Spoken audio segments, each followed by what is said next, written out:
Начинаем тогда? Начинаем. Еще раз всех приветствую, всех, кто подключился. Экран видно сейчас, этот тестовый слайд? Ну, нормально. Угу. Ну, наверняка все в курсе, что мы собрались сегодня по теме обсуждения стартовавшего уже, по сути, стейкинга, да, Eternity Cloud. Думаю, у многих вопросы есть, многим будет интересно. Ну, дай бог, сейчас попробуем рассмотреть. Ну, вначале хочу сказать, наверняка, возможно, будут какие-то накладки, наверняка, возможно, я где-то что-то тоже буду ошибаться. Как говорится, всего знать невозможно. Если что, поправляйте, потом давайте замечания. Вместе будем со всем этим делом разбираться. Ну и, как говорится, не стреляйте в пианиста, играет как умеет. Разобьем, скажем так, на две части, как в ВУЗе. То есть первая часть теория, да, и потом практика, потыкаемся, поиграем, посмотрим, как это дело сейчас у нас происходит. Итак, сейчас вот следующий слайд переключилось, видно его? Все в порядке, все видно. Угу. Давайте рассмотрим вначале некие общие моменты, связанные со стейкингом. Ну, во-первых, первый момент – это то, что уже сейчас он, собственно говоря, идет. То есть идет бета-тестирование, которое стартовало в минувшую пятницу на прошлой неделе с 30 сентября и будет продолжаться этот период до 17 октября. Начало продуктивного стейкинга, соответственно, будет у нас в понедельник, 17 октября, начало. Кстати, здесь вот по этим презентациям продублирована информация на двух языках, на русском и на английском. То есть то, что по-русски это белым выделено цветом, на английском языке выделено оранжевым. То есть это, по сути дела, одна и та же информация. Вот. Важный такой момент, который, например, я для себя отметил, что стейкинг, неважно, как базовый, так и расширенный, это делегирование у нас происходит токенов без хранения. То есть делегированные токены у нас не покидают кошелек, а блокируются на период соглашения о стейкинге. То есть, как я себе это представляю, допустим, у нас есть кошельки наши метамасковые, на которые мы получили монеты там на раундах продаж. Так вот, эти монеты, даже если вот мы их будем отправлять в стейкинг, они у нас с кошелька никуда не переезжают. И на адрес кошелька нодов они тоже не переезжают. Просто, я так понимаю, используют смарт-контракт, который лочит тот объем монет, который мы отправляем в стейкинг, ассоциируя их там с адресом нода на определенный период и под определенную процентную ставку. Вот еще интересный как раз момент, как бы в продолжении этого. Баланс адреса узла кошелька составляет 0 монет. Вот, в том числе по причинам безопасности, да, как в документации написано. То есть на случай, если узел будет поврежден или украден. Каждый узел может иметь в пределе максимум 75 тысяч токенов. Причем неважно, как эти 75 тысяч набраны, точнее как, либо это все может быть базовый стейкинг, все 75 тысяч, либо это сумма базового и расширенного стейкинга. То есть максимум на какой-то узел, на адрес узла может быть делегировано не больше 75 тысяч монет этни. Минимальный стейк для полностью работоспособного узла составляет 5000 монет.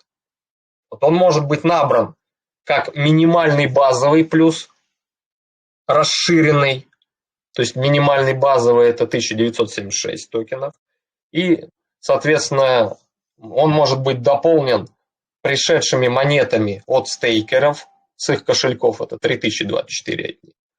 Вот. Либо он может быть, насколько я понял, реализован как полностью базовый. То есть, если у вас достаточно монет, вы можете просто вот эти 5000 сразу отправить в базовый стейкинг и получить полностью функциональный узел. Но, вот возникал уже вопрос, а вот если минималка, будет ли узел работать вот с этими 1976 токенов? Это минимальная базовая ставка, она выполнена. 3024 и даже больше, я уверен, они у нас будут приходить на узлы операторов, так как соотношение монет на кошельках и то количество узлов, которое сейчас имеется, и которое будет в дальнейшем в динамике, я думаю, в ближайшие полгода, а то и год, позволит, на мой взгляд, все узлы действительно забить под завязку. То есть, если у вас есть минималка 19.76, то наверняка стейкеры захотят отправить на узлы такое количество монет, что расширенным стейком мы сможем добрать не только до 5000, но и до 70 тысяч. Контракт стейкинга, базовый или расширенный, вот тоже вот интересный момент, который отмечен в документации. Продляется автоматически с тем же самым периодом изначальным погашения, то есть вот периодом стейкинга. И если вы не хотите уйти на второй круг автоматом, то есть, грубо говоря, застейкали на 12 месяцев, так вот, 12 месяцев, если пройдет, вы на следующие 12 месяцев, насколько можно судить, пойдете автоматически.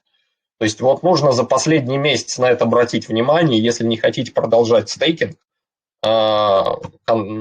стейкинговый контракт нужно разрывать, если вы не хотите автоматического продления и ухода на второй круг. Вознаграждения за стейкинг, как базовые, так и расширенные, не будут предоставлены, если узел не совершает вызова по контракту на ежедневной основе. То есть это здесь, по сути, к вопросу работоспособности узла, в том числе вот его, наверное, программной части.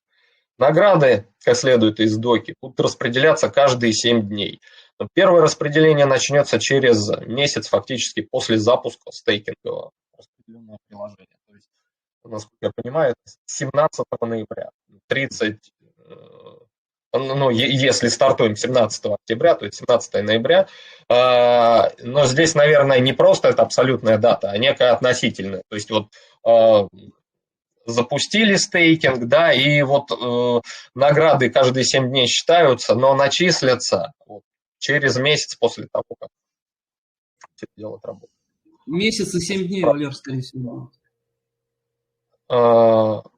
Еще раз, Дим. Я думаю, это будет месяц и 7 дней плюсом еще. Думаешь?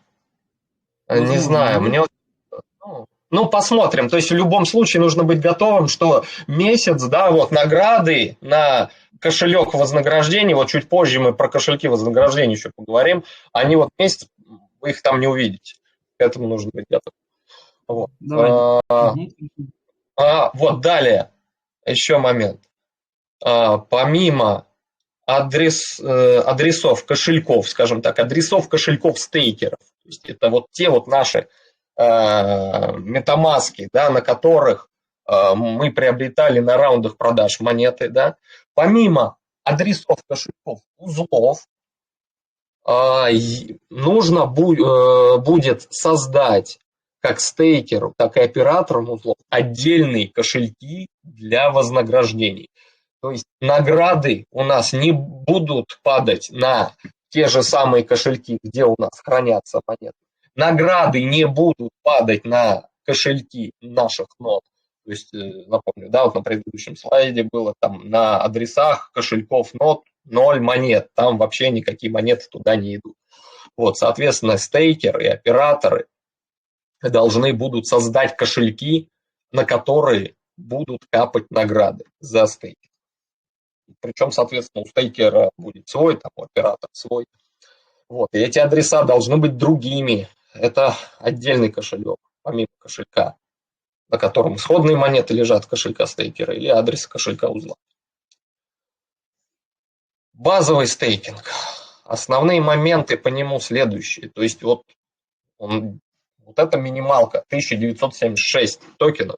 Это, по сути, фундамент работы узла. Вот просто то, что must have. Вот она должна быть, и все. Это вот минимальная базовая ставка. Без нее узел работать не будет. Соответственно, мы можем сделать вывод, что если вертикальный предел 75 тысяч, минимальный 1976, то для базового стейкинга величина его может меняться от 1976 до 75 тысяч токенов API. Вот поскольку я понял, мы вообще, вот если у вас дофигища там монет, вы можете взять и под завязку отправить в стейкинг. И вы, допустим, еще при этом развернули нод, да, являетесь оператором, вы можете все 75 тысяч как в базовый стейкинг на нод отправить, и все. То есть вот там extended не принимать на него. еще один момент. Награды за базовый стейкинг идут исключительно оператору. То есть стейкер вот даже вот с кошелька, на котором у него, например, монеты после раунда продаж лежат, допустим, другу своему решил там, товарищу отправить там, в базовый стейкинг. Вот все награды будет получать оператор, у вас ноль, у вас даже поля для кошелька наград не будет для стейкера. На базовую ставку, да. А есть вот один момент, вот как ты думаешь, для чего сделали именно вот этот базовый стейкинг? Вот как мне кажется, его специально сделали для того, чтобы штрафы с него списывались, потому что я Да, читал, что да, именно так. штрафы Да, не списывают. да, вот смотрите, именно на базовую ставку, ну, на базовый стейкинг накладываются штрафы. Если у узла в его работе идут перебои, там интернет отваливается, питанию простаивает, ну, вот штрафуется, причем, так вот забыл, да, я сюда дополнить, еще два таких вот момента. Первое, штрафов до конца этого года не будет. И второй момент, команда сейчас, насколько я понял, прорабатывает, как именно будет списываться этот штраф. Насколько я себя понимаю, это, скорее всего, справедливее, это в каких-то абсолютных величинах, то есть не в проценте, допустим, кто-то все в базовый стейкинг отправил, 75 тысяч, а кто-то минималку, ну, или там чуть побольше, там 3000. Вот списывать от того и от другого в процентах, это не совсем справедливо, потому что там, например, условно говоря, 10% от 75 тысяч, это 750 токенов, да, а от 3000 это 300 токенов. То есть вот в абсолютных величинах, если мы будем штрафовать по процентам, в относительных величинах, это неправильно. То есть штраф, скорее всего, будет вестись именно в абсолютных монетах. Вот здесь вот интересный такой момент с января следующего года возникает. Если у человека в базе лежит минималка, вот как быть с ее штрафом? Либо эта сумма несгораемая, но тогда получается тоже тут кладем себе минималку, а все остальное extended, и штраф на нас не действует. Тоже несправедливо. Скорее всего, вот, ну, на мой взгляд, но это тут предположение, да, что даже минималка, наверное, тоже будет штрафоваться, а нужно будет его, скажем так, подпитывать. То есть, если штраф вы получите на минималке, скорее всего, у вас дальше просто простаивать будет, и базовый стейкинг нужно будет пополнить. Так вот еще, здесь в чем логика больше в базовый стейкинг положить? Это как броня, ну, для себя я так вижу. Например, не чисто минималку 1976, а, например, те же самые 5 в базу отправить. Допустим, идут какие-то простые, у вас будет штраф высчитываться, то есть, там, допустим, не 5000, а уже там 4990, да, узел продолжает работать, там, ну, а если вы все 75 тысяч, то вообще как бы длительно может штрафоваться. Вот. И он правильно Дмитрий добавил, что штрафы именно с базовой ставки идут. Соответственно, тут вот еще такие аспекты. И прибыль вся от стейкинга, весь процент идет оператору. Ну и штрафуется он. Вот дальше сейчас пойдем. Стейкер штрафоваться вообще не будет. Вот именно штрафоваться, чтобы его токены изымались. Да, Дим, что-то поправить, дополнить? Я дополнить, да, хотел насчет того, что если чем больше базовая ставка, то, да, если маленькая ставка, если нот не будет работать, вы теряете самое главное, по-моему, это репутацию. А если будет больше эта база, что она будет снимать хотя бы токены, но репутация, я так понимаю, что тоже не будет страдать. И это как бы плюсом тоже. Угу. А в нашем деле, как я понял, репутация будет играть очень такую значительную роль, что чем больше репутация, тем больше будет выполнять задач узел и тем самым больше получать наград. Как я все то есть вероятность выбора потом уже на продакшн сети, да, для прикладных приложений. Вероятность выбора узла, да, вот за счет вот этого рейтинга, да, вот репутации, как ты говоришь. Именно она не будет страдать, да. кстати, мы вот сейчас все сфокусированы на стейкинге, да, а вот если не ошибаюсь, что как раз в перспективе-то большие награды будут за вот эти прикладные задачи использования узлов. Стейкинг уже будет так, поскольку больше фоном. Дим, правильно? Да, Идея все такая, верно, по-моему. потому что вот эта репутация, она именно влияет на то, что мы будем получать даже больше, возможно, от выполненных задач и по мере их поступления, по количеству и мере поступления, и сколько вот мы, возможно, даже больше получать будем, чем за стейкинг, это планирую, потому что читал в переписках, что многие пишут, что именно от этого мы будем получать больше, чем за сам стейкинг. И репутация здесь имеет совсем, я думаю, даже самую главную роль, что узел, чтобы использовали, и тем больше сам получали мы награды за это все. И поэтому вот имеет смысл все-таки базовый стейкинг, если есть возможность, да, его добавить, увеличить себе броню, скажем так. Ну тут получается, понимаешь как, что получается как бы 50-50, что надо, чтобы расширенный был в том плане, что расширенный узел, он уже обрабатывает транзакции, как, вот эти, которые будут, да, вот эти задачи выполнять. А базовый он как стейкинг идет, понимаешь, вот именно вот тут надо как-то... Интересный момент. Да, Дим, а вот это я совершенно упустил. То есть, правильно понимаю, что если экстендеда нету на узел, то и прикладные задачи ты выполнять не можешь, а ты должен получить вот эту 3024, да, хотя бы. Все верно, да. У тебя будет же базовый, как бы, даже 75 тысяч, если у тебя полный узел будет забит, но он у тебя будет базовый забит, он будет работать только на стейкинг. Только а надо как-то так да, как-то либо очень классное дополнение, очень классное. Я вот это упустил. Совершенно.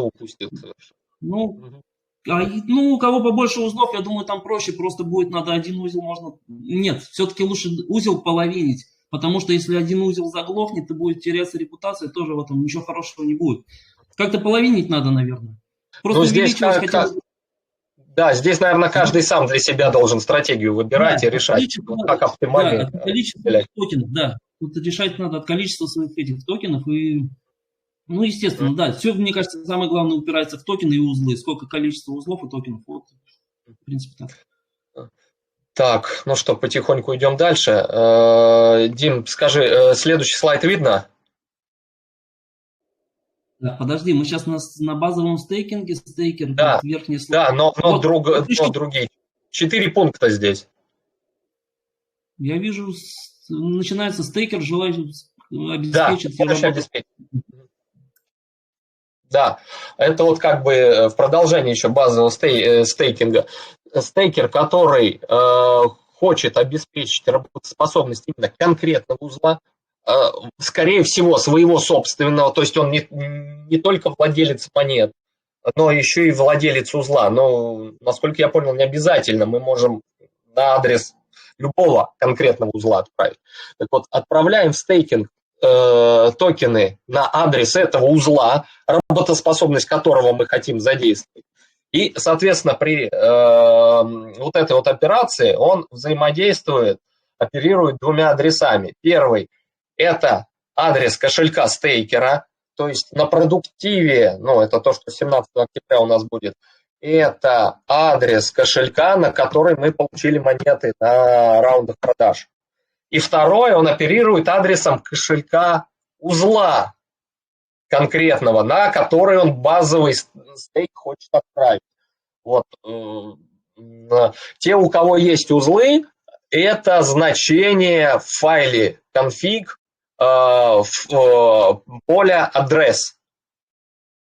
Вот первый адрес, не result адрес, а просто адрес, вот адрес нода. То сейчас чтобы по транзакциям отслеживать. Вот именно этот адрес нода, на него отправляем мы базовый стейкер. Соответственно, оператор узла, после того, как стейкер его отправил, это может быть одно и то же лицо, можете отправить на свой собственный узел, если вы одновременный владелец узла являетесь. Получающий базовый стейк принимает его, может отклонить, то есть если вы не сами себе, а кому-то, например, отправили. При этом он оперирует двумя адресами.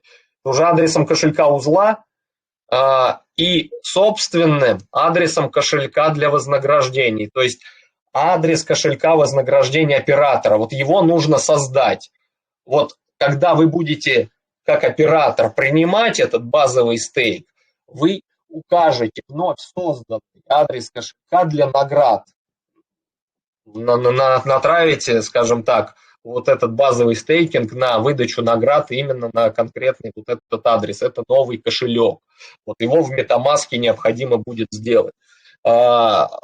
Соответственно, вот стейкер, когда подключается, вот там чуть позже постараюсь показать, то есть мы логинимся на сайте приложения для стейкинга, заходим с аккаунтом того или иного адреса. Например, адреса стейкера, это когда мы хотим отправить монеты в стейкер.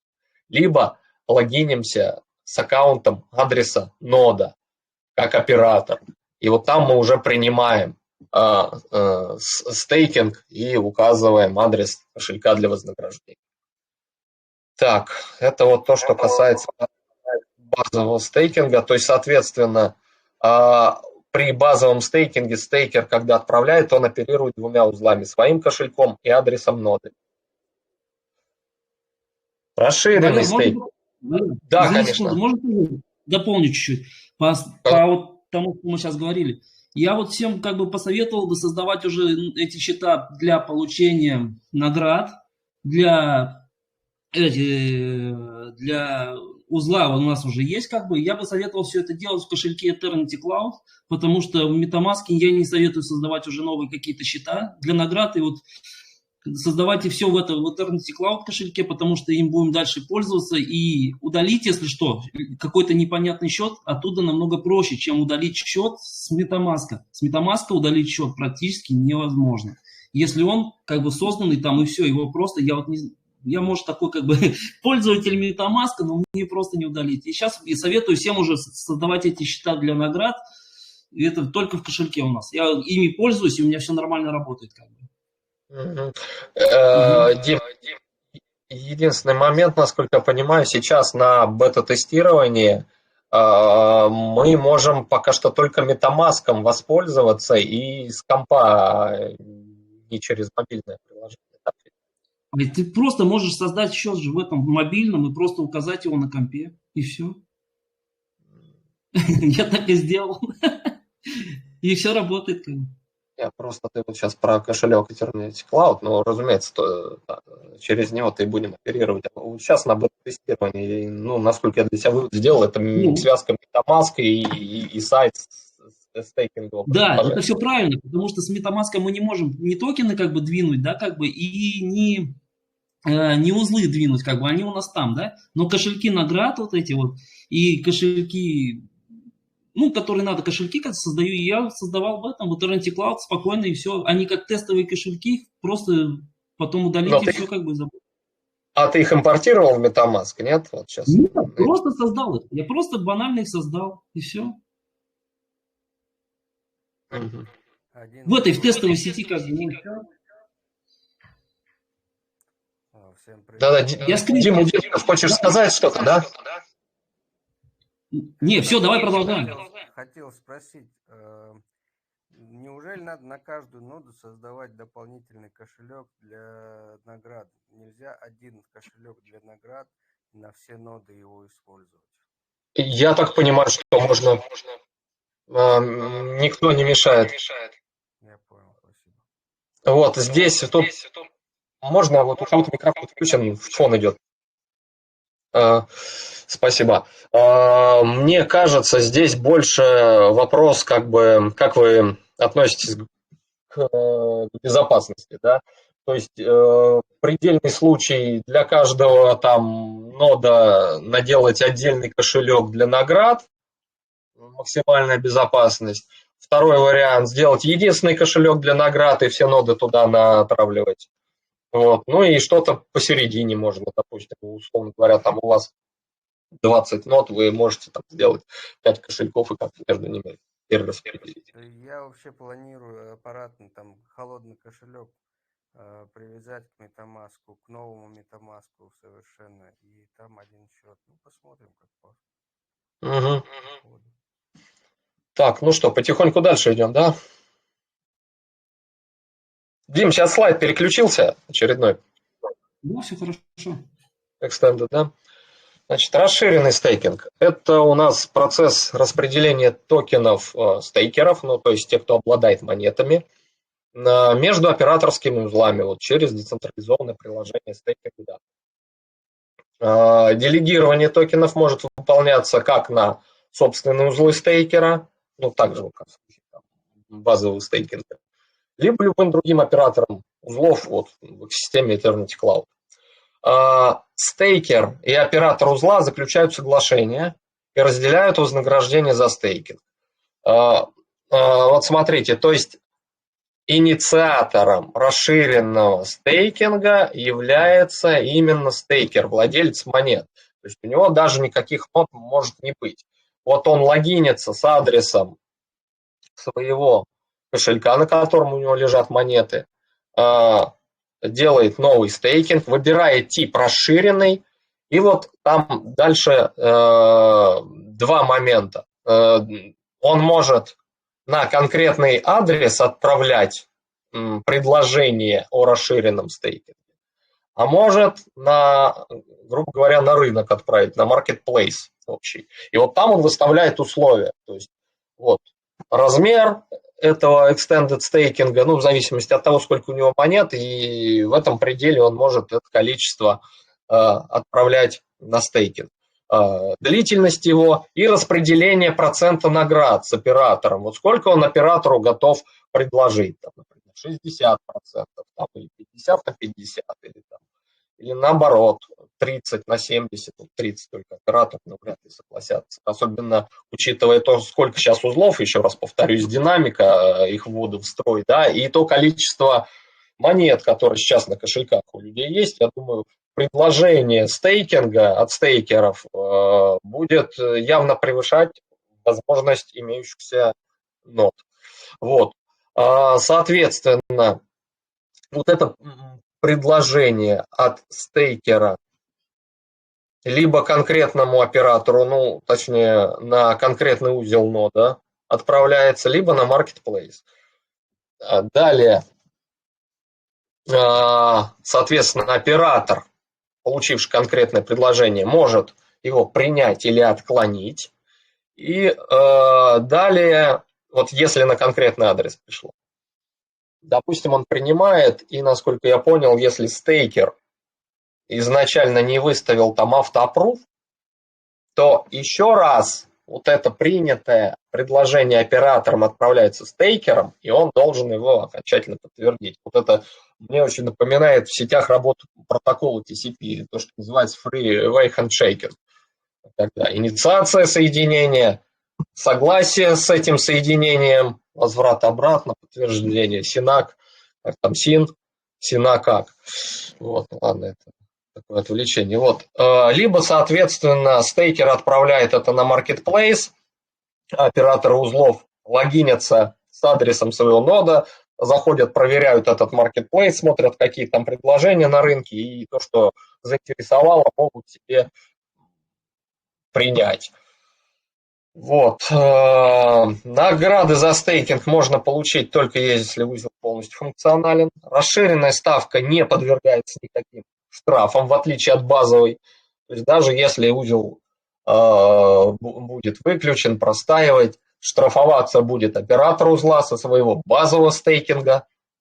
А стейкер, который отправил награды на этот узел, вот его штрафом подвергать не будут, но, соответственно, при простоях возможный простой с наградами. Вот, насколько я для себя уяснил, соответственно, у нас диапазон расширенного стейкинга на узле, я имею в виду, сколько может быть принято на узел. Вот он может уже меняться от нуля, но его максимум уже поменьше, 73 024 токена. Просто-напросто в силу того, что есть минимальная базовая ставка 1976. То есть extended staking 75 тысяч невозможен из-за вот этого вот требования в минимальный базовый объем.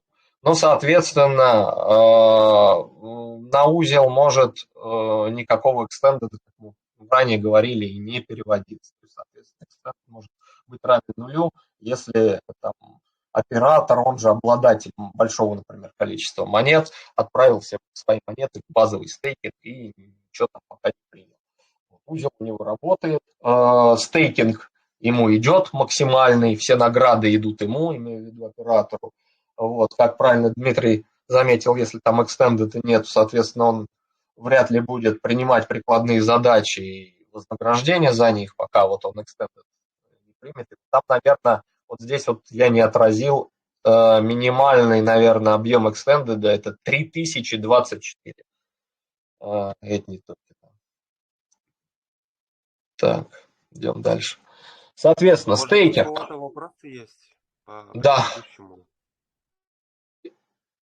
Вернуться сюда.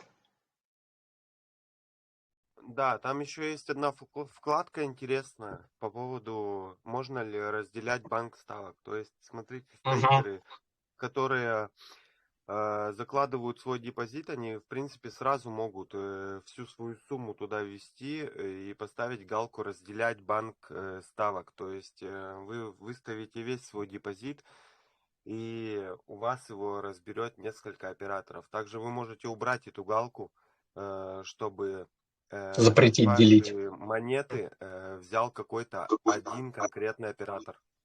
Но тут вот, наверное, она тогда не должна превысить 73 024. Вот, если вы хотите все это на один узел, чтобы ушло. Да, вот Дмитрий важное дополнение сделал. Там вот сейчас посмотрим.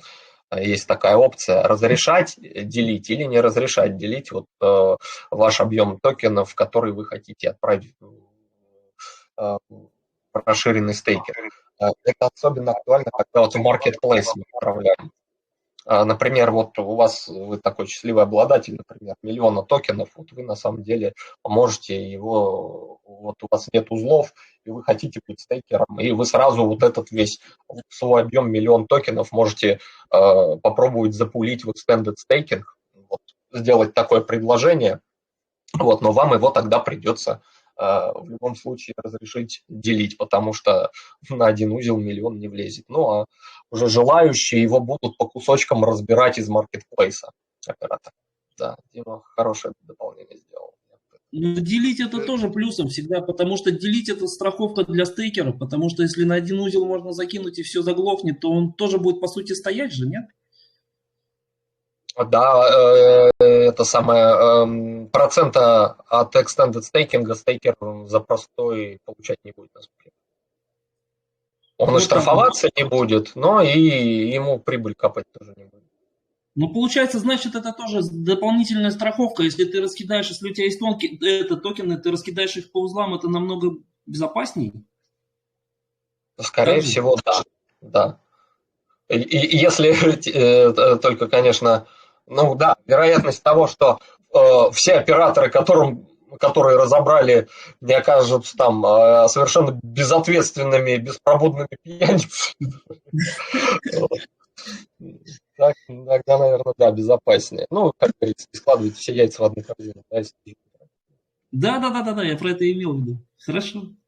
Вот. Конечно, это очень хорошо, вот это вот такой момент, что, да, стейкер вложился куда-то в этот в узел чей-то, но и он не получает, из-за оператора он не получает прибыли. Это, конечно, не очень хорошо.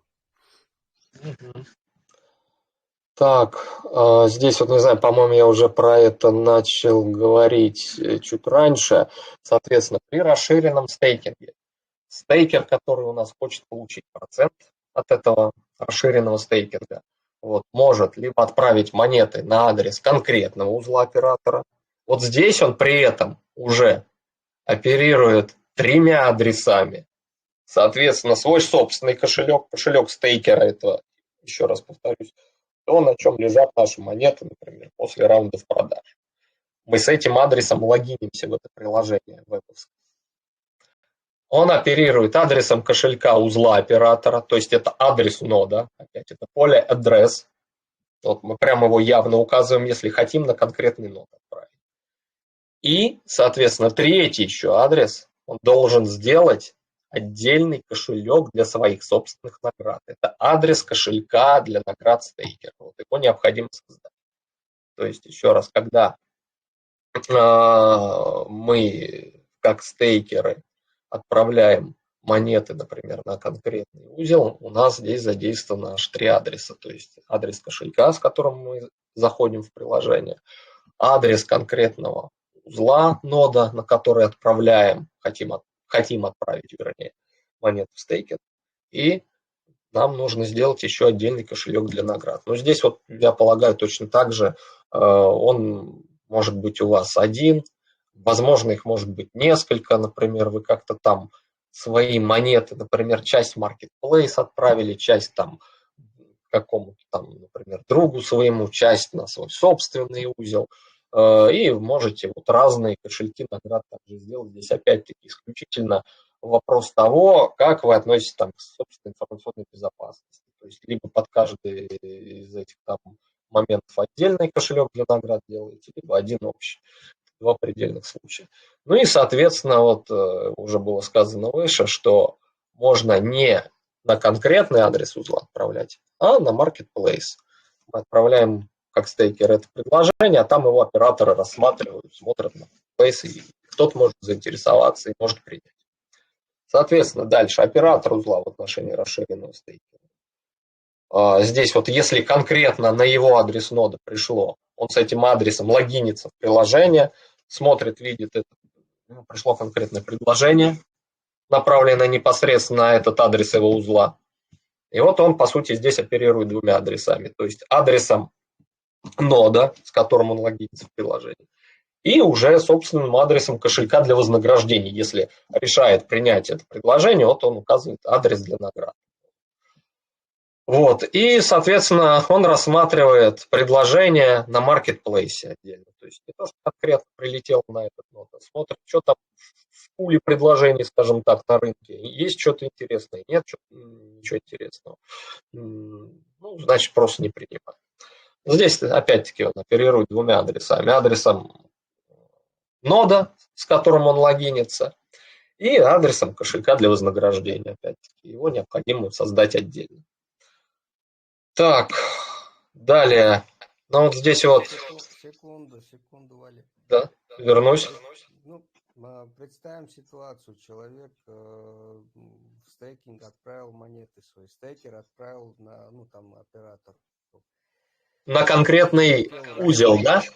Ну, неважно. Ну, вот просто на маркетплейс или на конкретный узел отправил человек. Или там захотел, допустим, он на год заключил договор стейкинга, да? Ну, там через пару месяцев он захотел, допустим, продать свои монеты. Он может остановить стейкинг? Да, нет. Если да, его будут штрафовать за то, что он расторгает договор раньше. Вот там на некоторых стейкингах я видел, что если ты прерываешь стейкинг, то тебе проценты, которые начислялись, они не выплачиваются там, или еще что-нибудь. Про это есть информация? Ребят, помогайте, мне первое, что в голову приходит, что досрочно выводить, по-моему, нельзя.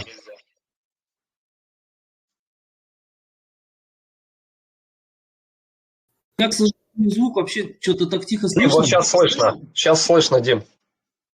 Шамхана я вообще не слышал, честно скажу. Он долго говорил, но у меня звука абсолютно не было. Да, я тоже не слышал, к Сейчас. сожалению. Шамхан, настрой микрофон чуть погромче. Слышно меня, нет? Да, слышно. Человек отправил в стейкинг, захотел Сейчас, секунду. отправил на год. Вопрос к Дмитрию. Вы слышите сейчас? Да, все нормально. Там на год заключил договор о стейкинге, и там через пару месяцев решил забрать монеты свои. Его будут штрафовать. Ему прекратят начисление процентов, ну, то, что уже начислялось, или нет? Про это есть информация? Я думаю, безусловно, штрафовать будут, потому что, чтобы так вывести, просто расторгнуть договор, будет какой-то штраф. Точной информации пока не было, нигде не видел, чтобы она была, но я думаю, штрафы будут за то, что ты хочешь расторгнуть и вытащить токены раньше срока.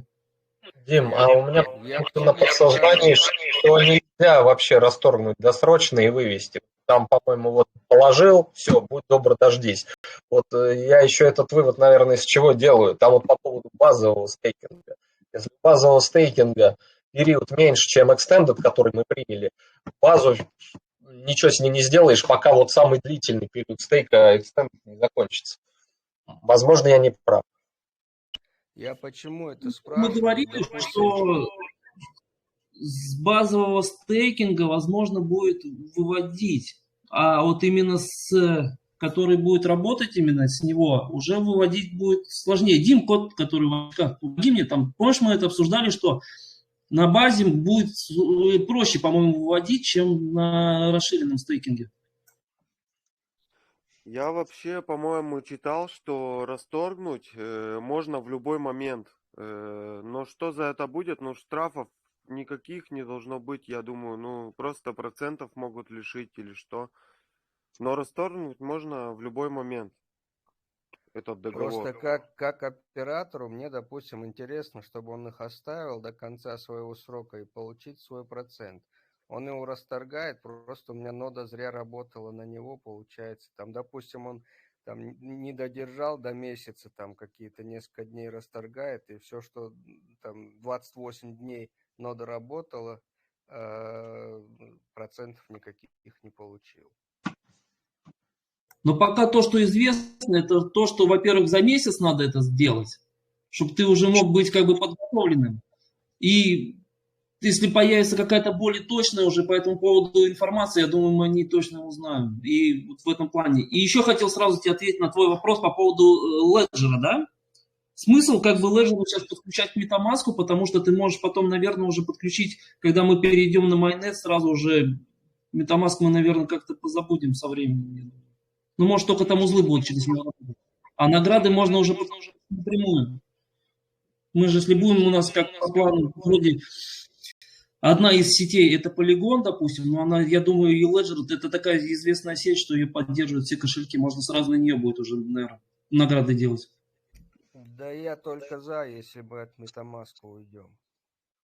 Узлы, к сожалению, по-моему, у нас пока будут к MetaMask привязаны надолго, но сам кошелек наград, как вариант, я думаю, мы можем попробовать будет сделать, потому что у меня у самого кошелек SafePal, я как бы с удовольствием бы туда награды выводил бы, а может, если получится, делал бы рестейкинг. Я еще не знаю, как будет это в процессе работать, ну, если будут токены выводиться, их можно сразу же запускать обратно на узлы. И, по сути, держать нечего на кошельке. Ну да, все правильно. Ну Я что, думаю, идем дальше? Я думаю, А, сторона, которая будет расторгать контракт, именно будет лишаться премии за досрочное расторжение. То есть в любом случае, если там оператор не стал, ну, стейкер, который у оператора держал свои монеты, расторгнул контракт, то оператор это не затронет. Ну, в идеале было бы хорошо именно так.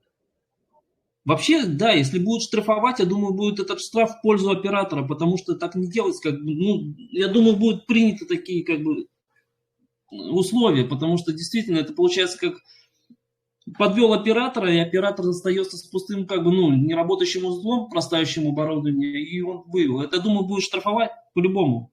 И дай бог в пользу оператора в этом случае. ну что, идем потихоньку дальше? Да, давай. Так, ну, в принципе, конец, наверное, такой вводной теоретической части. Вот здесь представлены основные ссылки. То есть тут первая ссылка – это, собственно говоря, вебовское приложение для стейкинга, да, вот там вот в основном все операции у нас будут проводиться. Вторая ссылка – это на Polygon, чтобы пополнить, например, вот сейчас тестовыми матиками. Вот сейчас на бета-тестировании мы используем MetaMask. Здесь я привел параметры тестовой системы Mumbai, если вдруг придется руками кому-то добавлять. Собственно говоря, здесь вот, наверное, с вводной частью все. Сейчас, если у кого-то вопросы есть, давайте сейчас посмотрим. Задавайте, поднимайте руку, а потом дальше перейдем, попробуем демонстрацию уже MetaMask, вот это приложение для стейкинга, как это все дело выглядит и работает. Карен у нас хочет сказать. Сейчас.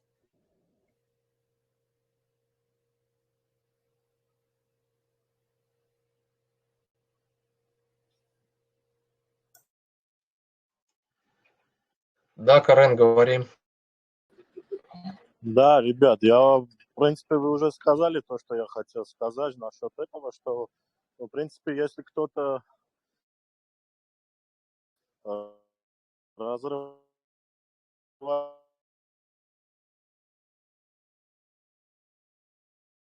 Карен, звук пропадал, вот я тебя уже потом перестал слышать.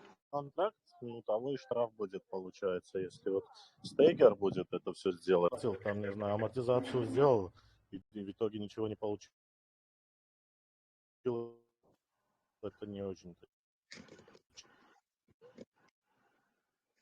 Карен, извини, я вот тебя плохо слышал, пропадало дважды. Там будет.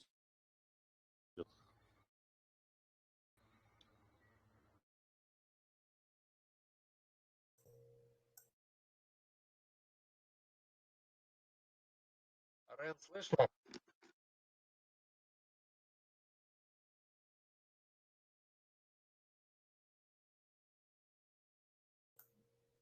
Карен, ты как там? Все, Карен вообще что-то пропал. Карен, повтори, пожалуйста, вопрос. Ты пропадал, пока разговаривал.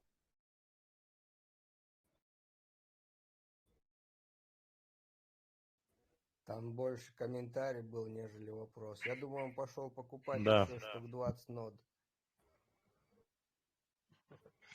Еще у кого-то есть вопросы, ребят? У меня есть вопрос. Тут вообще такая история как бы получилась, что сейчас такая небольшая путаница получается в том, что, как писал администратор у нас Богдан, что 1976 токенов мы можем класть как стейкеры, да, просто. Если у меня есть на $100 купленный пакет, я могу его застейкать, да. Но в приложении по стейкингу мы видим обратное, что только может класть эту сумму оператор узла. И видишь, какая получается ситуация. Сейчас как бы администратор говорит, что можно, да, ее застейкать от простому участнику без узлов. А в приложении этого я не наблюдаю. Просто я вижу только это оператор узла может сделать. Как думаешь, что будет? Почему только оператор узла? Это любой человек может тебе положить он просто кошелек твоего узла вводит, и все, он тебе присылает базовую ставку без проблем. И попробуем. То есть простой стейкер может, мы же пробовали с тобой тоже это делать, ты выдает только от 1976 с оператором заходишь. Ошибаюсь? Нет, ошибаешься. Нет, ты заходишь стейкером, нажимаешь базовую ставку, отправить на узел и вводишь кошелек конкретного узла. Всё тогда. То есть ты можешь легко договориться с оператором, чтобы отправить ему базовую ставку. Все, отлично, тогда вопрос снят. Что-то я с этим вообще вопросом попутался, так значит. Все тогда. Ребят, у кого-то вопросы еще есть? Если есть, поднимайте руки. Если вопросов нет, вот как раз сейчас перейдем к практике.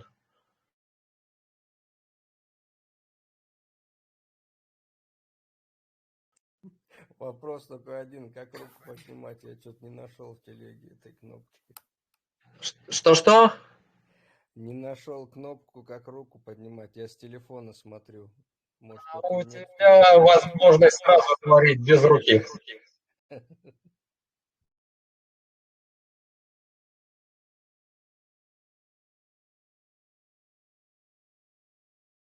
Яна тоже с нами. Сейчас где тут возможность?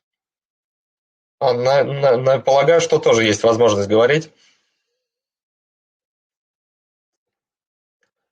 Татьяна, будут какие-то комментарии с твоей стороны? Или идем к демонстрации дальше?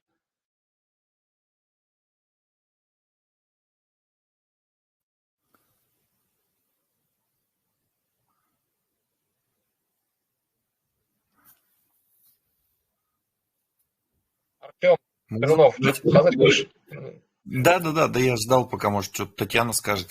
Валерий, пару вопросов. Вот смотри, может, лучше нам вот после вот этой презентации более, этот и так очень хороший материал, но, так скажем, скомпоновать всю информацию в схематичный вид. так скажем, где необходимо какие кошельки применять товарищу с нодой, где обычно стейкеру, какими кошельками оперировать и так далее. Может, у тебя там и дальше, конечно, будет. Нагляднее это все будет. Давай. Какой-то вот, так скажем, подобного материала, такой небольшая методичка основная с функционалом кошельков, было бы вообще круто. Ну, давайте сейчас попробуем, потычемся, поиграемся. Я думаю, понятнее будет. В любом случае, вот эту презентацию выложу и на канале, и в группу. Да, и второй еще момент. Вот, получается, своими русскоязычным сообществом собираемся, а есть ли возможность, например, подсоединять какого-то разраба, вот, может быть, со стороны Татьяны, кто переводил, потому что в любом случае какие-то появляются вопросы, в которых приходится самостоятельно тыкаться, в том числе вот ребят, которые разбираются, но тем не менее как бы остаются все-таки непонятки. Либо это мы самостоятельно только своими силами пытаемся разбираться. Это мы проще, нам проще. Когда АМА будет, подключимся тогда к ним, тогда, потому что проще, что, видишь, Татьяна сейчас тоже может занята, я не знаю. Но когда АМА и подключимся тогда, по сути, эти все вопросы, они сейчас вот все и урегулируются. Я думаю, числа 17-го, там 20-го сделаем, если Валера будет время, и повторно уже не на бета-тесте, а уже на реальном стейкинге сделаем обзор. Да, Валера, ты как смотришь на это, если будет время? Да, конечно, конечно. И тогда, я думаю, тут и так сейчас уже, в принципе, сейчас мы будем сам стейкинг разбирать с Валерой. Я думаю, там уже вообще, в принципе, уже все основные вопросы, они, по сути, уже отпадают. Единственные моменты, которые еще мы не знаем, это какие будут штрафы, сколько, вот эти вот, такие нюансы, мы будем все это, все в процессе мы это узнаем, как по мере будет поступать информация, будем давать сразу ее. И что будет там, допустим, за досрочное прерывание стейкинга. Вот это мы все это, вот эти детали мы все это уточним, все это нам самим даже все это расскажут. И я думаю, просто проведем еще раз как минимум. Мне вообще вот эта презентация Валеры очень сейчас нравится. Как бы вообще очень все сделано круто. Так что, Валера, спасибо тебе. Давай продолжаем тогда. Хорошо, тогда идем дальше. Сейчас как раз попробуем потыкаться с MetaMask и вот этим приложением для стейкинга.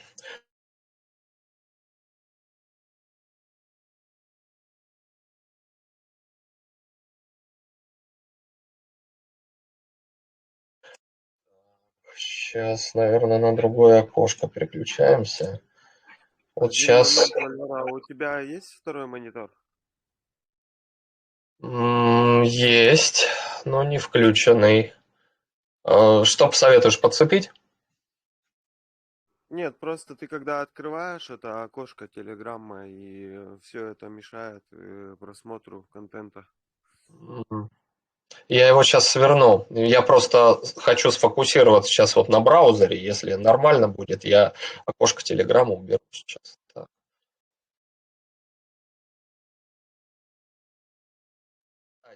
Такой момент для себя отметил. Вот рекомендую, чтобы не залипало, но сейчас особенно вот в этом тестировании, когда мы заходим то как стейкер, то как оператор, очищать историю в браузере. Вот лично мне помогает. А то заходишь из-под адреса кошелька как бы стейкера, он лепит как оператор. Там, заходил. Или наоборот, заходил стейкером, заходишь потом уже с адресом нода, на котором уже даже базовый стейкер есть. Он все равно упорно там продолжает видеть адрес нода как адрес стейкера.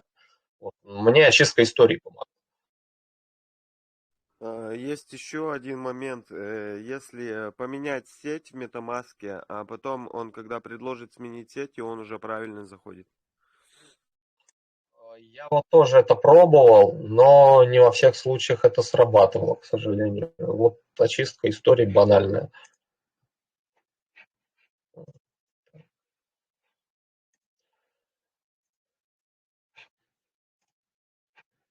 Открываю MetaMask. Сейчас. MetaMask видно сейчас на экране, чтобы я сейчас на экран Телеграма не переключался? Да, видно Хорошо. Или Да, нет? видно. Видно? Смотрите, сейчас попробуем. Вот сейчас создадим тестовый кошелек новый, условно говоря, стейкера. У меня здесь уже один есть, но создадим просто вот новый. Делаем создать счет.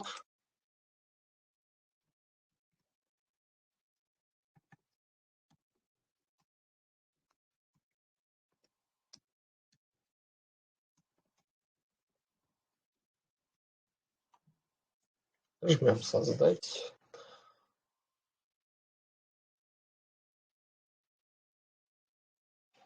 Обратите внимание, вот уже как бы здесь сеть тестовая, вот эта Mumbai добавлена. То есть вот аккаунт мы сделали, вот он у нас будет эмулировать адрес кошелька стейкера. То есть еще раз повторюсь, в реальной работе это вот те наши адреса, кошельки, на которых у нас токены эти после получения, после раундов продаж лежат. Вот считайте, что это вот он.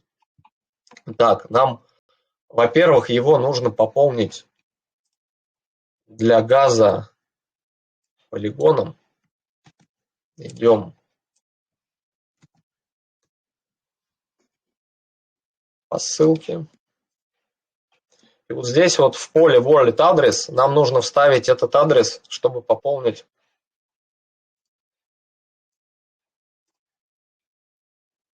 наш кошелек.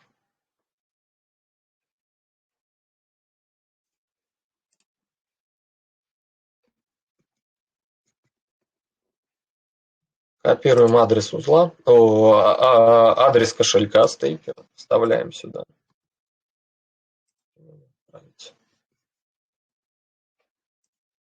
Жмем подтвердить.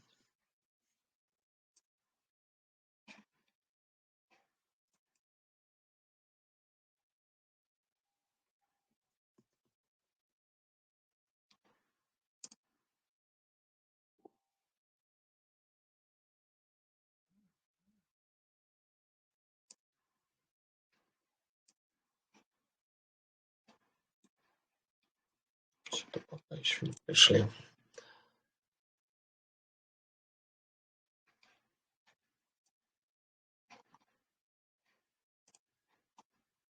Угу, вот.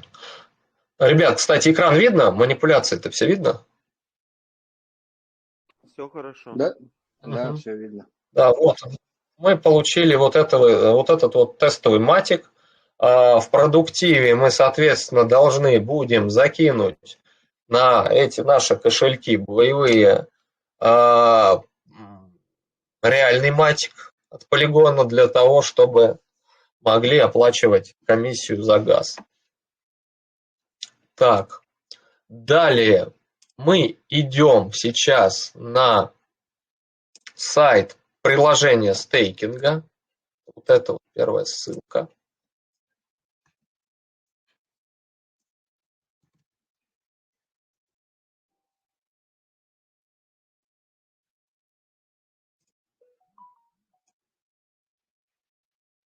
Жмем «Присоединить кошелек». Это вот как раз тот адрес, с которым мы, по сути, логинимся. Это все время говорил, оперирует там 2-3 адресами. Вот это сейчас мы зайдем как стейкер, соответственно, вот с этим нашим аккаунтом. Входим в приложение стейкинга.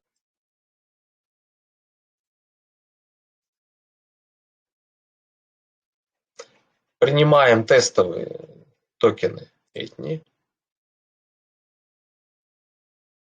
Соглашаемся, что это будет тестирование. Угу. Очень весело. Он нас воспринял как нодооператор. Вот сейчас попробую поменять сеть и зайти заново. Сперва разлогиниться, наверное, да? Да. Пробуем переключиться на Блоксберг.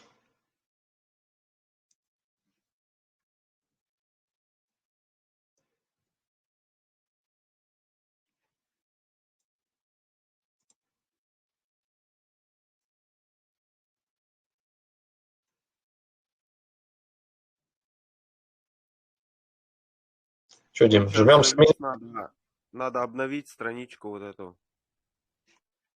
Просто на обновить рекомендуешь нажать? Или же подтверждаем сменить Да-да-да. сеть? Нет, обновить страничку.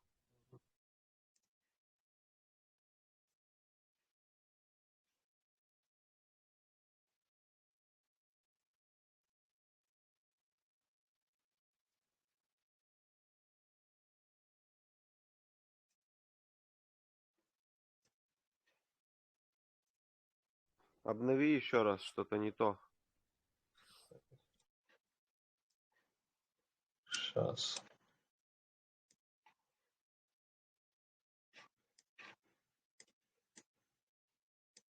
Вот. Зашли как стейкер. Видно? Да, все видно хорошо. Угу.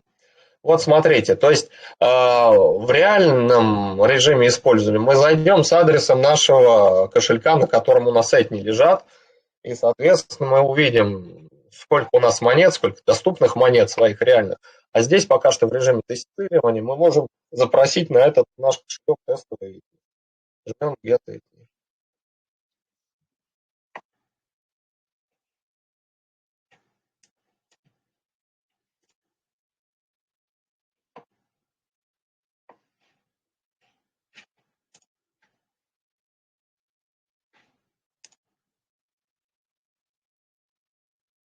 Угу. Вот, за один шаг здесь вот 10 тысяч тестовых монет. Давайте вот еще десяточку закинем.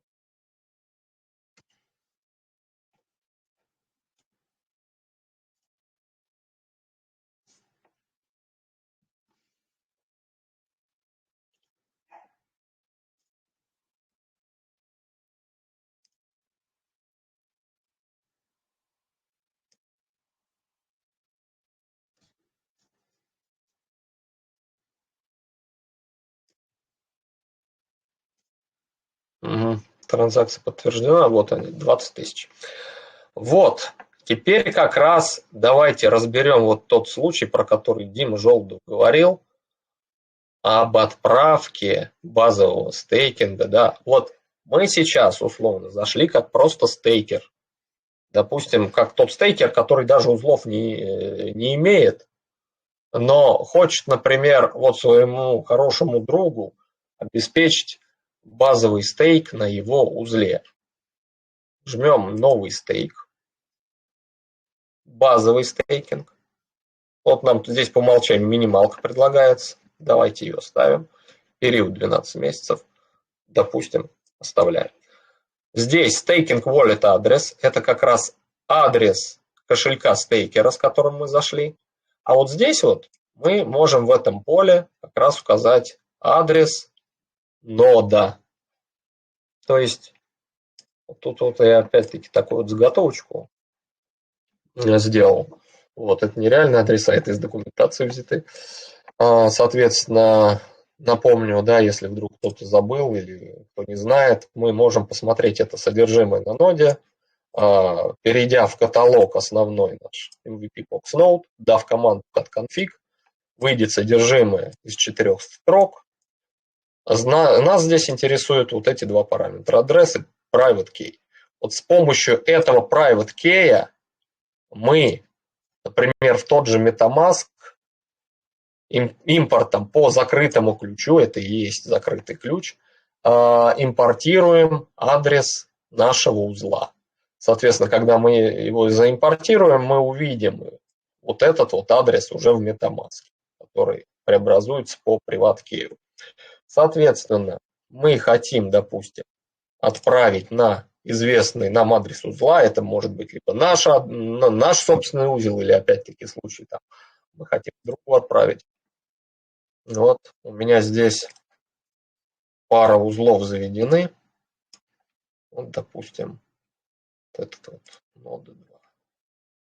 Это вот адрес узла. Вставляем, говорим review stake. Здесь выводится сводка по всем параметрам. Это базовый стейкинг, 12 месяцев, количество монет, вознаграждение оператора, все идет оператору. Здесь стейкер ничего не получит. Адрес кошелька Стоп, стейкера. видео у кого-то, у меня зависло просто видео, у кого-то отображается нормально? У всех? Ребят, Да, идет Да, нормально. да, нормально всё.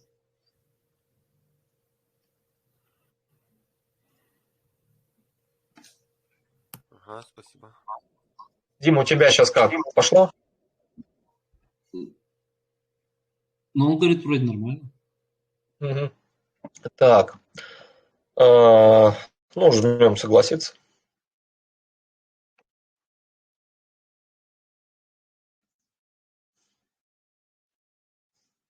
Подтверждаем. Валера, это по сути благотворительный акт. Да, мы сейчас совершаем. Да. Ну, скорее всего, мы будем в отношении наших собственных узлов такие акты совершать. Вот. Никто нам не запрещает, собственно говоря, вот то, о чем мы говорили, да, отправить это, собственно, кому угодно. Вот, в разделе Pending мы можем посмотреть. Вот оно, наше предложение, которое ушло. Вот можем детальнее в нее провалиться. Создано тогда-то и тогда-то. Вот на адрес конкретного узла, который мы отправили. Вот. И вот ждем. То есть это мы пока что отправили предложение. То есть хоть это даже и бейстейкинг, дальше мяч на стороне оператора. Входим.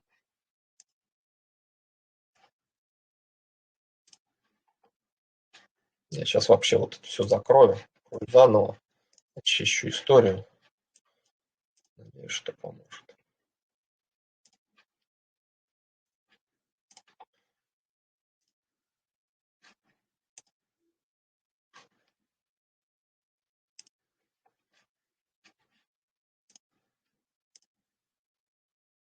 Идем снова в MetaMask. Вот предполагаем, вот что эти действия теперь производит, если вначале у нас производил стейкер, теперь производит оператор узла. Валера, стоп, видео нет.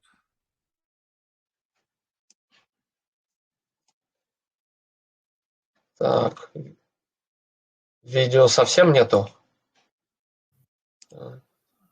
Список только наш, Валерий. Share screen. Сейчас лучше? Показывать теперь, да. Ага. Так, вот теперь представим, что эти действия совершает оператор.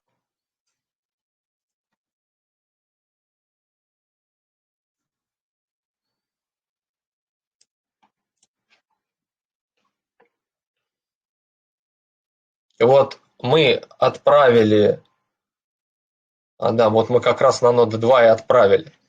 Пытаюсь вспомнить. Вот он, соответственно, должен, во-первых, оператор импортировать по private key адреса, считай, кошельки своих нодов. То есть вот здесь вот у нас есть импортировать счет, закрытый ключ, а вот сюда мы вставляем строку из вывода файла config, вот эту, private key.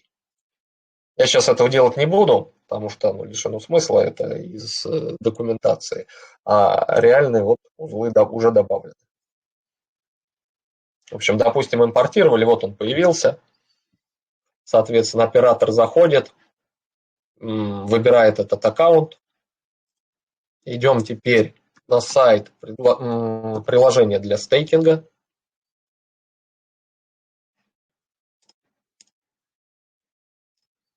коннектимся с аккаунтом уже, который соответствует адресу узла.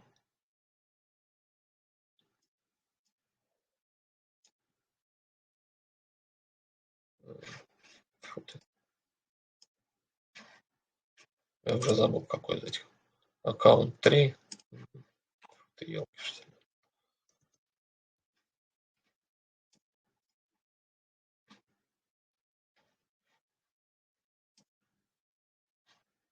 Так.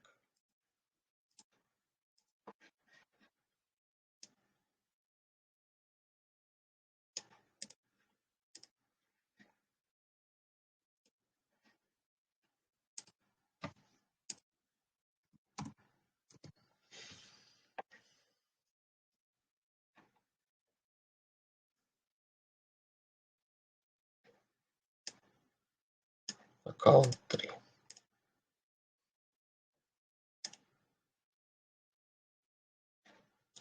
Соглашаюсь.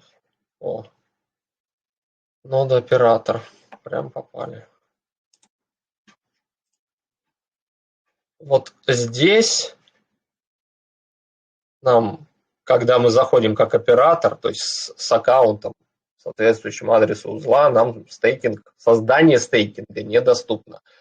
Доступно оно только стейкинг, когда логинимся с адресов кошельков, в которых монетки лежат. А вот здесь вот смотрим раздел Pending, должно появиться предложение. Вот оно, это предложение как раз и прилетело на вот этот вот адрес нода для оператора. Соответственно, мы можем его заапрувить или отклонить в том числе. То есть то, что стейкер отправил, даже предложение базового стейкинга, это он всего лишь отправил предложение. Дальше действие из оператора. Апрувер. А вот здесь вот мы как раз должны указать адрес вознаграждений для оператора, которые будут получать с вот этого вот базового стейкинга. То есть этот кошелек у нас тоже должен быть сделан для наград.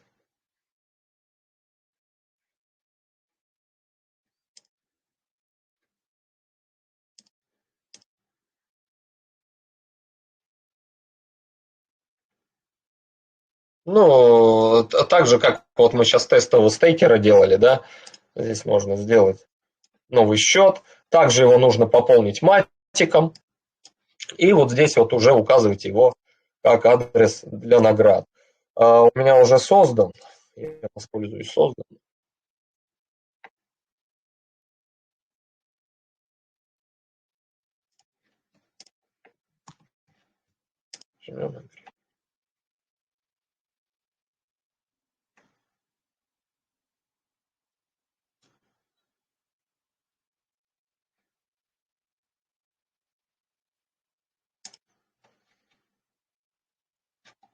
Вот что-то повисло.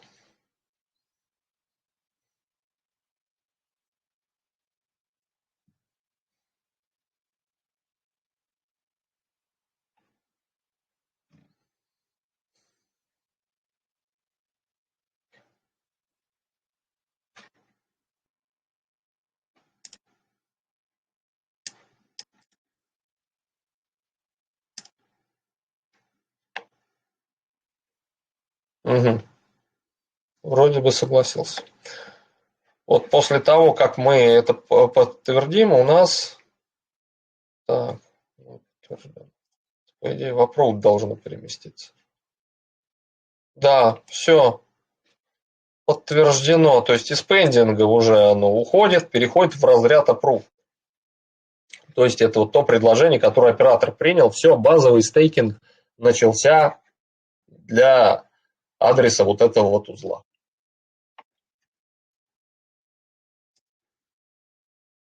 Давайте теперь посмотрим на расширенный. Сейчас все закроем.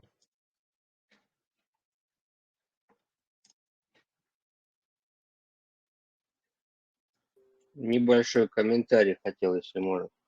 Угу. Тут на самом деле можно симбиоз такой. Есть люди, у которых есть монеты, но нет узлов, а есть люди, у которых есть узлы, но нет монет. Они могут договориться, и когда будет стейкер будет отправлять ему монеты, ну, они могут договориться, что, допустим, будет адрес наград, будет предлагать стейкер, допустим, свой адрес. Или там пополам. Да, если он обеспечил базой, например, да? Да. Да, то есть у того узел поднялся, но зато с этого базового стейкинга все награды получает тот, кто ему эту базовую ставку предоставит. Можно, да, вот да, таким... Да, вот об этом говорю, да. Это крутое решение. Это очень прям интересно. очень интересный ход, да. Слушай, Валер, тут такой вот вопрос. А почему ты все открываешь, чистишь историю? Можно, если ты с обеих аккаунтов подключился, стейкера и оператора, то ты просто в MetaMask переключаешь аккаунт, и у тебя автоматом переходит он на другой аккаунт. Ну по идее, да. Да, меняй просто сети здесь. И всё. Ой, эти кошельки и все, точнее. М. Так, что хотели посмотреть? Так, уже это самое, по поводу расширенного, да? Расширенного. Допустим, вот тот же наш стейкер хочет отправить теперь в расширенный стейкинг.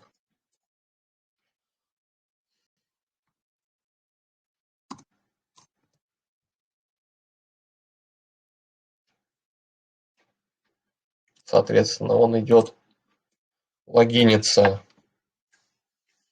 под аккаунтом своего стейкеровского кошелька.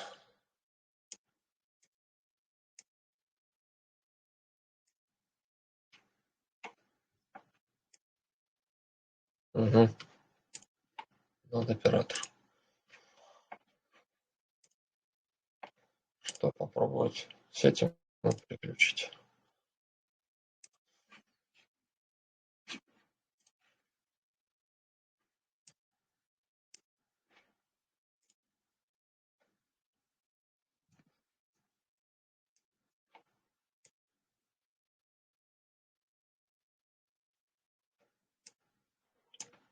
Всем спасибо, вынужден откланяться. Надеюсь, будет запись, посмотрю потом. Спасибо большое.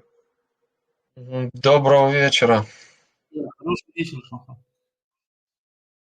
Так, вот зашли мы снова этим стейкером и хотим сделать новый уже там расширенный стейк. Жмем кнопку New Stake.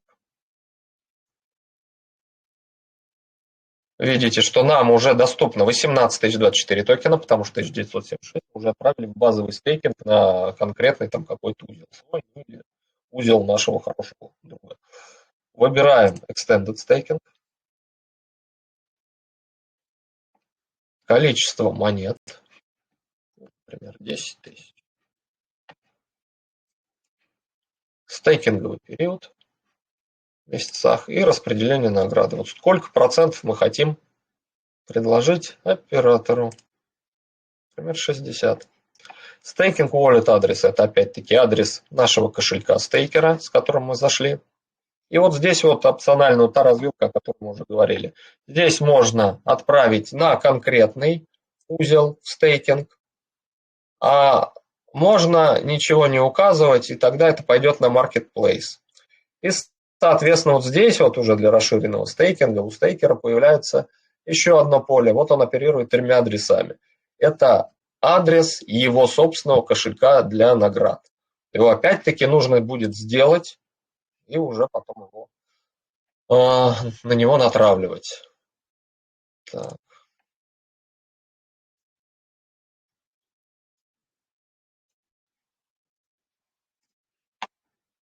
У меня уже сделан. Я просто копирую уже адрес.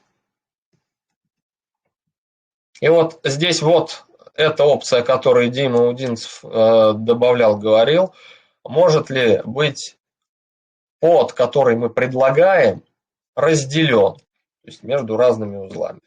Да или нет? Вот хотим запретить. У нас меньше, чем 73 024. Мы можем это запретить. Стейкинг будет при approve.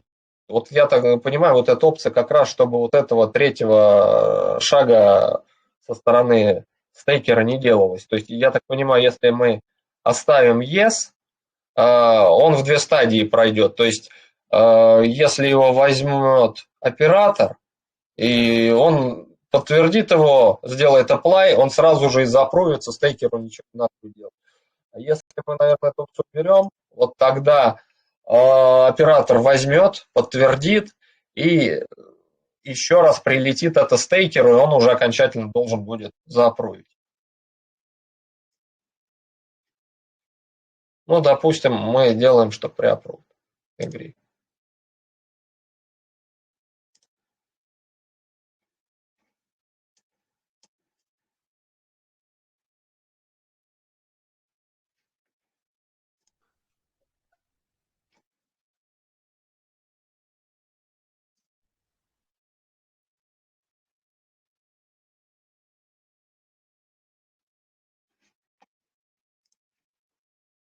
Я так понимаю, что наше предложение должно улететь на Marketplace, так как мы конкретный адрес не ввели. Так.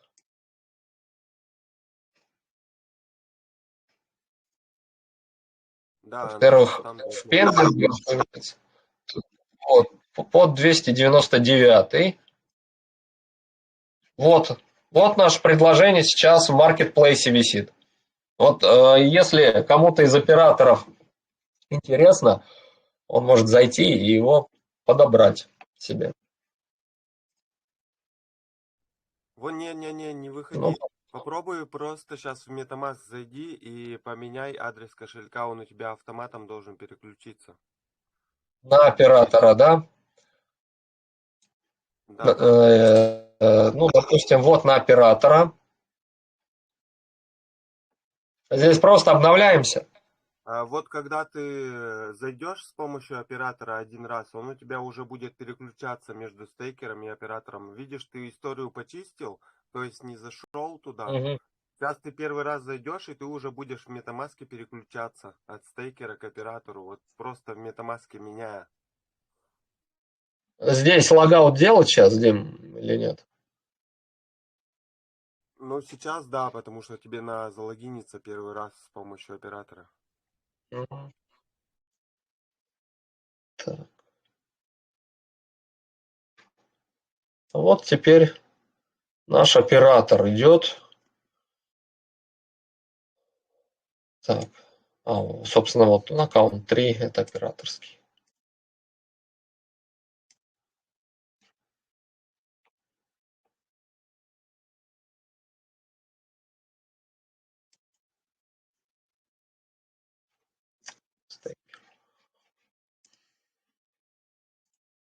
По-моему, опять сеть.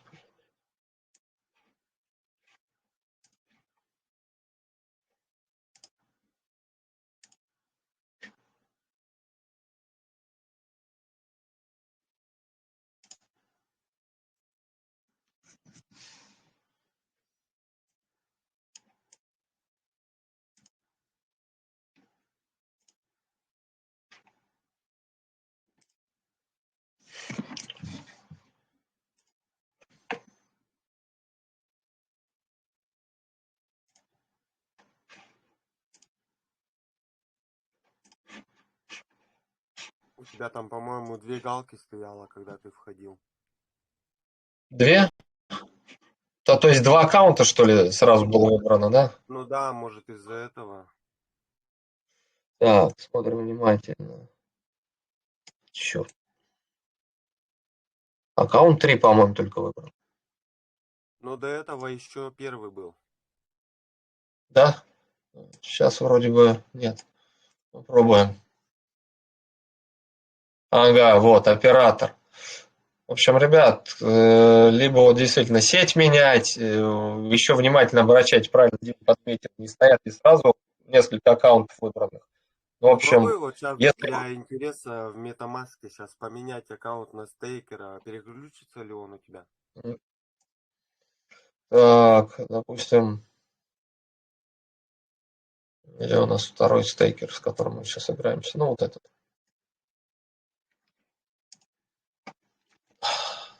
Ага. Ну, видимо, Просто он обновляем страницу?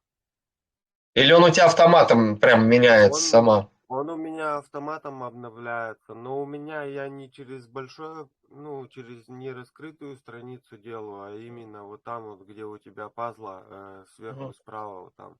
Я просто активирую пазл. Ладно.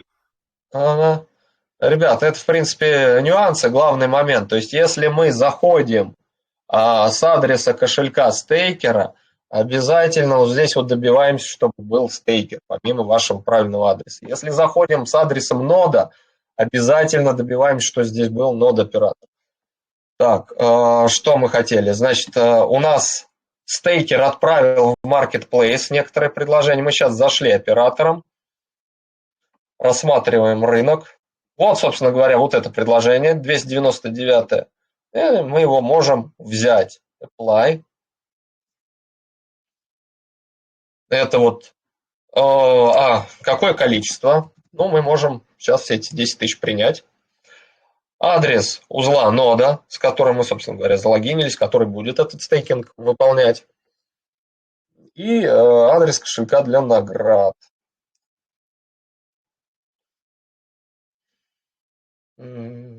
Оператор.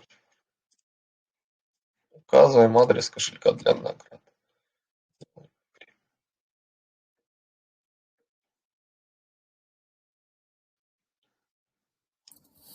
Валерий, подскажи еще такой момент. Вот мы с 17 числа тоже будем оперировать все через MetaMask или как? Просто я вот импортировал кошельки у нод непосредственно в самом приложении Ethni. Вот понять не могу, для чего у нас мы все импортируем еще в MetaMask. Единственное, что вижу, это чисто для коммуникации с браузерной версией приложения по стейкингу, и все. Ну, именно так я это, собственно, себе тоже вижу. Информации, когда вот мы полновесно на кошелек, я сейчас, к сожалению, не скажу, Дим, Жолтов, что-то добавишь? Может, потому что мы залочены на него?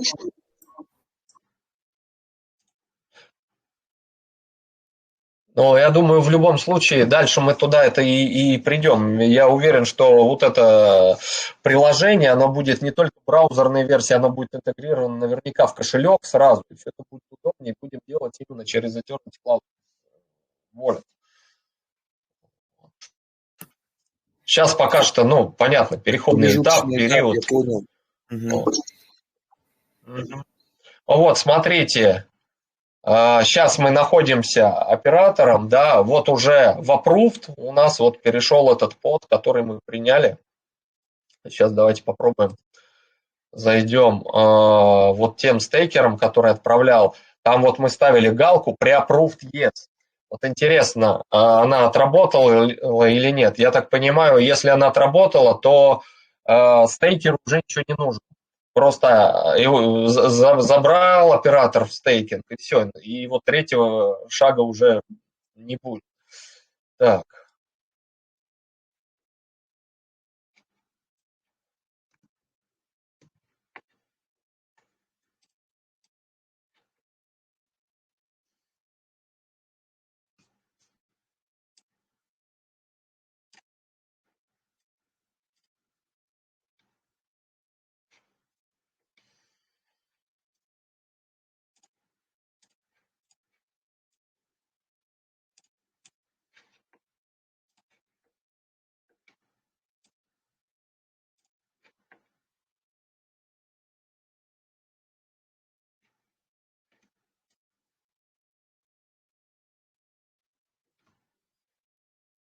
Так, галка 1, 6. Стейкер, слава богу, стейкер. Так, судя по тому, что осталось 8000 доступно стейкеру токенов, те уже ушли. Проверяем у него в разделе Approve. Да, все, галка сработала, отлично. То есть вот если бы мы при Approve бы поставили в No, выключили бы ее, у него, насколько я понимаю, вот здесь бы в пендинге, наверное, висело, и ему нужно было бы окончательно заапрувить. То есть он отправил предложение с отключенным автоапровом. Кто-то из операторов его взял, допустим, с маркетплейса, согласился, там у него тогда apply будет. И снова прилетит это стейкеру, и он уже окончательно должен будет заапрувить это предложение, и тогда оно пойдет в работу. Ну, вот как-то так. Вот, наверное, собственно, основные моменты такие мы разобрали. Получилось довольно длительно, возможно, сумбурно и с накладками, ну, как говорится, первым блинкомом. Но, надеюсь, все-таки что-то стало более-менее яснее и нагляднее. Так, сейчас я сюда перейду. Кто-то хочет что-то сказать, задать вопросы. Валер. Да-да. Слушай, что хотел сказать еще. Тут надо сказать еще самое главное, что на операторском узле на счету не должно быть токенов, да, чтобы, вот, допустим, не ошибиться и не закинуть туда токенов. Да, потому что вот если ты закинул токены на узел, то оттуда их уже, по-моему, не выкинуть. Вот, допустим, в стейкинговом приложении. И оттуда уже не убрать их. Да, у кого-то была такая проблема, их никуда не скинуть было. Выдавал MetaMask ошибку. Так что возвращаемся к самому началу. Монеты никуда не перемещаются, они лежат на кошельках, они только лочатся, да, ассоциируясь с тем или иным адресом нода на определенный период. Вот, и баланс адресов нодов должен быть 0. Да, совершенно верно Дмитрий сказал. Ничего туда не переводим. Вроде бы все. У кого-то есть вопросы, предложения, пожелания? Вот сейчас специально проверить открыл отмену контракта, допустим, да, и у меня пишет, что обратите внимание, что контракт будет расторгнут только по истечении срока. Осталось 356 дней, да, у меня на 12 месяцев заключен контракт. То есть, если мы согласимся, то контракт не будет расторгнут в текущий момент, а только через год. То есть он полностью весь свой срок должен быть залочен, правильно? Ну, походу так, да. У меня было такое предположение. Но здесь лучше, конечно, официальной информации дождаться. И еще тоже такой вот непонятный момент. Помните, ты сегодня сказал то, что если ты, ну, за 30 дней, это как бы в доках написано, не предупредил, да, и у тебя хренахнет опять на год. Но это как бы, знаешь, тоже ничего хорошего лишний год сидеть. Как бы. Это как бы должны идем на второй круг. Это хотя бы должны, ну, по месяцу, ну, год это слишком перебор какой-то, по-моему. Кто-то надо это тоже будет уточнить, потому что, ну, лишний год сидеть, человек, который, может, зевнул, там, действительно, как-то, может, что-то там по незнанке, потому что год еще, как бы, сидеть в этом, может, продать хочет человек с этого токена, но год ждать, это вообще просто какое-то расстройство будет. Ну да, можно еще про этот момент уточнить или дать предложение, ребят, давайте как-то полояльнее в этом отношении. Ну да, хотя бы месячишку, знаешь, ну год это прям вообще, если просто ты прозевал вот это 30 дней, тебе опять еще год сидеть, а тебе, может, эти токены как бы продать надо, там деньги, ну, всяких, у каждого свои ситуации бывают. Или там цена выросла тем, а ты тут еще год просто смотришь, как получается. Ребят, ну что, еще какие-то вопросы есть или, наверное, будем завершать? Валерий, еще вопрос, подскажи, момент такой, там есть информация от глобалистов по поводу минимального количества этни по приобретенным узлам? Что-то они там шевелятся, не шевелятся они с этим Грубо говоря, запретом? в условиях что там будет, да? Пока что вот лично у меня нету, вот честно говорю. И мне кажется, скорее всего, будет такое, что, возможно, их, грубо говоря, по цене третьего раунда как бы приобрести, оплатить вот этот минимум. То есть техническая возможность будет, но не факт, что подарят. Угу. Хотя, конечно, правильнее бы, наверное, всем тем, кто участвовал, по крайней мере, до этого периода на тестовой сети, было бы все-таки подарить, мое мнение. Угу. Ладно, посмотрим развитие событий. Ладно, спасибо большое за презентацию. Угу. Но с другой стороны, если даже будет по той же цене, но это будет просто шикарный подарок, то же самое, потому что $100 тогда, допустим, когда все не знали и рисковали, и сейчас уже, когда уже очень много чего сделано, и как бы можно не один нот купить, как бы плюс сотку заплатить, но там не так дорого и выходит, как бы, по сути. Если по той же цене, по 5 центов брать, как бы, ну, это нормальная вообще цена. И многие как бы из румынской, я уже читал в румынской группе, что тоже люди не особо довольны, потому что говорят, почему мы также должны, по такой же цене вы продаете, по которой мы брали еще когда-то, там год назад. И это очень хорошо, что они пойдут, наверное, на такой шаг, это, потому что расширить сеть, увеличит число операторов и привлечет как бы людей к проекту больше. Я думаю, это очень хороший как бы тоже, ну, с их стороны шаг. У румын-то большое комьюнити сейчас.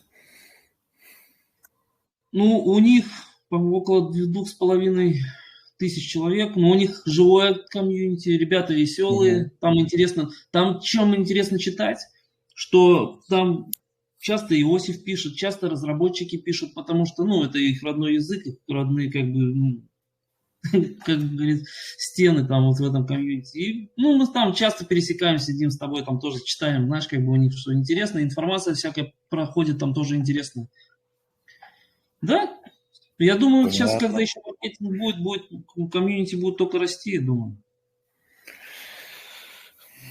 Ну, дай бы бог. Ребят, всем спасибо. Вот, извините, если что не так. Ну, посмотрим, получилась запись или нет. Если что, надеюсь, думаю, будем продолжать и будем стараться совершенствовать. Валер, тебе Надеюсь, было спасибо. полезно. Тебе спасибо. Доброй ночи, Валер. Всем доброй ночи. Пока, Валер. До будущих встреч. Спасибо еще раз. Всем пока. Мгм.